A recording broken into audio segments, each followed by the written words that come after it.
Su bisogno di appartenenza è sto bisogno universale. In matematica è sul rapporto entro dell'elemento di un dotto e su dotto mattessi. Appartenenza che narra da piegare parte. Appartenenza che narra da tenne cussenza di un'identità che si vraigava partendo da sé. Appartenenza che narra da si intende parte di un gruppo, a compartire con sosattiros comportamentos, maniera di pensare, trassas. Cantai a Gaber. S'appartenenza non è si sforzo di una maniera civile di stare varis, non è su conforto di una guerra bene normale.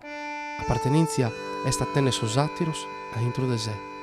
L'appartenenza è un termine che può rimandare a tante letture, a tante interpretazioni. Per esempio, uno appartiene a una famiglia, a un gruppo, a una comunità, a una nazione, a uno Stato. Quindi appartenere a qualcosa assieme ad altri in modo che formi un'appartenenza comunitaria. O appartengo a me stesso. Può essere anche negativa l'appartenenza. Uno appartiene alle SS, alla Gestapo. Quindi la parola appartenenza si presta a varie letture e la discriminante è il valore etico. Bisogna vedere se uno nell'appartenere promuove una appartenenza etica, c'è un riconoscimento di valori o se invece è un'appartenenza negativa, per esempio criminale, delinquenziale. Però al di là di queste specificazioni introduttive, noi in Sardegna la parola appartenenza la decliniamo in riferimento alla politica, ha un valore politico. I sardi è l'appartenenza e quindi chiama in causa l'identità. Perché apparteniamo alla Sardegna? La Sardegna è un'isola, una nazione e in suo nome noi ci classifichiamo, in lei ci identifichiamo. Quindi come sardi in un territorio fisico, in un territorio culturale, in un territorio linguistico, in un territorio politico. Noi ci riconosciamo e difendiamo i valori e gli interessi di questa appartenenza alla comunità sarda. Ovviamente bisogna vedere quali sono i gradi di appartenenza. Per esempio, i rappresentanti della politica hanno un'appartenenza politica alla Sardegna o fanno interessi che possono essere anche contro la Sardegna stessa? Un'appartenenza economica. C'è una difesa dell'economia sarda? O è una appartenenza economica ad altre economie contro la nostra economia? Ecco, allora noi dobbiamo difendere e valorizzare questa appartenenza, cioè avere una coscienza di essere sardi e farne parte significa difendere questa identità con i propri interessi economici, sociali, culturali.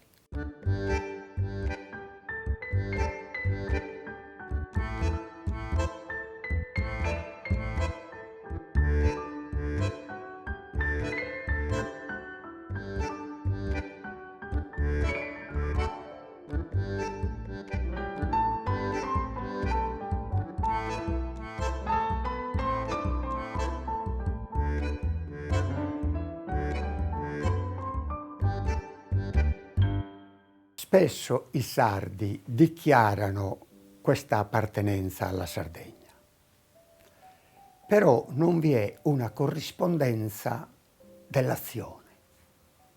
Rimane uno stato d'animo, una convinzione verbale, ma non corrisponde un'autentica realizzazione di questi principi ostentati, dichiarati. Invece vi deve essere una relazione strettissima e conseguente tra il dire e il fare. Se io credo nell'identità sarda, se io credo nella difesa dei valori, delle risorse, della salute dei sardi, devo operare in questa prospettiva, cioè devo operare per realizzarla. Devo combattere politicamente e impegnarmi personalmente e comunitariamente perché questi valori trionfino, altrimenti abbiamo uno stacco tra un dire e un fare, come se ci fosse di mezzo il mare. Invece no, le cose si dicono facendole e si fanno dicendole. Dire e fare è un tutt'uno.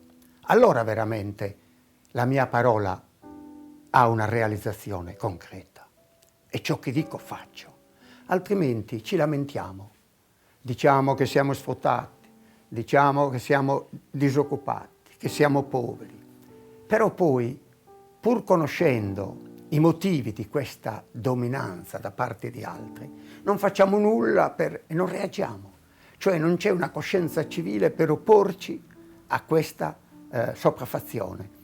E allora è inutile che ci lamentiamo. Vuol dire che non c'è un'appartenenza vissuta autenticamente, ma c'è un'appartenenza verbaiola.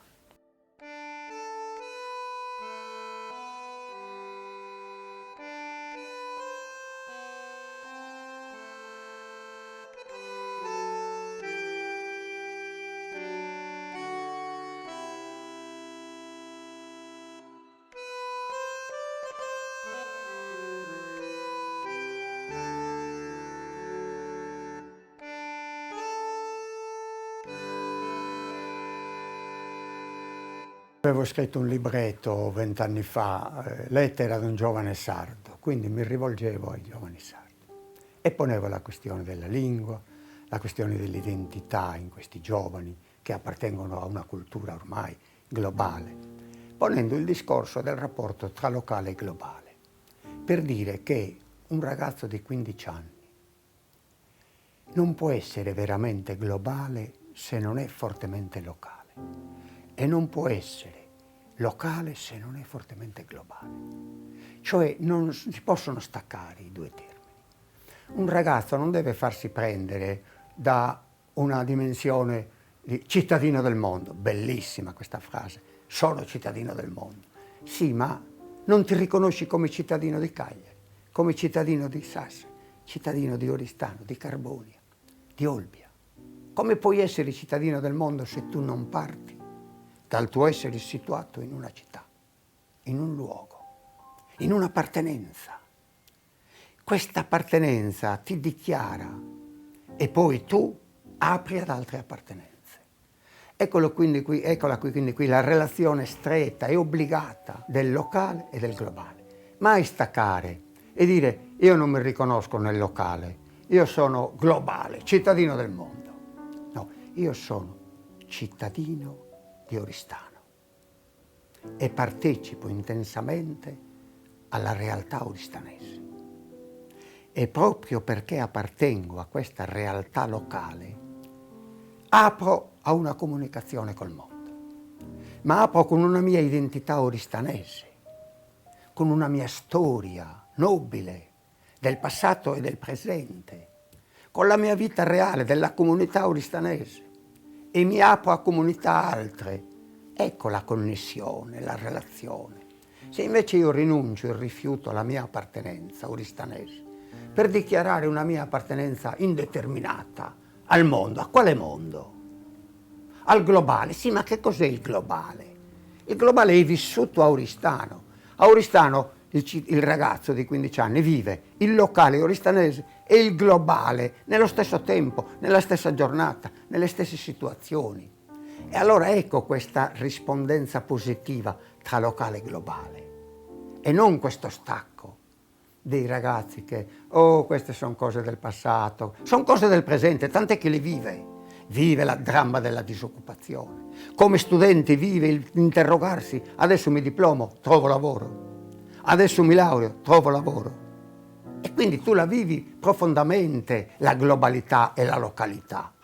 E vedere di una interferenza positiva tra locale e globale, di non un'appartenenza astratta al globale, così, assurda. E di non una chiusura localistica, guai. Oggi non è possibile, anche se uno lo vuole, è impossibile ancorarsi al locale localistico. Perché comunque il globale è nell'aria, nella comunicazione, nella televisione, nella comunicazione internetiana, nella relazione merceologica, compra degli oggetti francesi, inglesi, americani, giapponesi, Cioè, e nella merceologia consumistica c'è una relazione obbligata col globale. Allora, vivere intensamente il locale e il globale, cercando di sfruttare la positività di entrambi, perché c'è un locale negativo e c'è un globale negativo. E quindi sfruttare queste valenze positive del locale e del globale e viverle integralmente e positivamente. Questa è la prospettiva per i giovani. Il rischio è di non formarsi un'identità e di credere che l'identità è io mi riconosco con un giovane di Parigi, di Londra e di Los Angeles. Sì, ma dove ti riconosci se tu non hai una tua identità locale sarda? Quando si incontrano questi tre ragazzi di 15 anni, uno sardo, uno californiano, uno parigino e uno giapponese, ognuno ha una sua identità e nel comunicare questa identità c'è ricchezza. Se il sardo non ha una sua identità, con chi comunica? Che cosa comunica? Allora il ragazzo non appartiene a una cittadino del mondo perché usa un jeans Levi's o una maglietta Lacoste o le scarpe Timberland. No, non è per questo che sei cittadino del mondo, perché quello è essere dentro il capitalismo merceologico. Cittadino del mondo è se tu hai coscienza e comunichi a livello economico, sociale, culturale col mondo. Ciò pone obbligatoriamente una forte identità locale aperta a costituire una forte identità globale.